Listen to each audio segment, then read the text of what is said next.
Дааврын хавсарсан эм. Жирэмслэлтээс хамгаалах дааврын хавсарсан эм нь эмэгтэй хүний өндөрчөнд үүсдэг эстроген болон прогестеронтой төстэй нийлэгжүүлсэн дааврыг агуулна. Өндгийс боловсрох процессыг зогсоов, умаа үзүүний салиаг өтгөрүүлж үрийн шингэн умаа хүзүүгээр нэвтрэхэд саад учруулна. Энэхүү эмийг биений мэрсэн эхний өдрөөс хэрэглэж эхлэх нь хамгийн тохиромжтой. Өдөр бүр нэг ширхэг эмийгөө. Эхний 21 ширхэг эм даавар агуулсан, сүүлийн 7 ширхэг эм даавар агуулаагүй байдаг. Сүүлийнхэн зөвхөн сануулгах шахмал ба эхний 21 ширхэг эмнээс өөр өнгөтэй байна.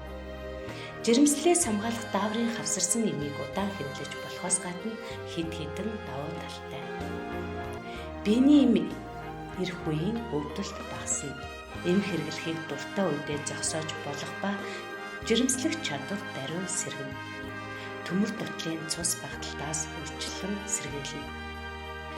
Умайн гадуурх жирэмслэлт умайн сасдын ба өндөвчний хорт хавдар, өндөвчний уйлахай, бага арцгийн хөндийн эрхтнүүдийн өргөсөлд өвчин сэтрэх, хөхний хоргүй хавдар зэргээс урьдчилан сэргийлэх нөлөө үзүүлнэ. Хөхний сүүний чанар ба гарцанд нөлөөлдөг учраас хөхүүлэгчүүдэд төрсний дараах эхний 6 сард хэрэглэхэд тохиромжтой.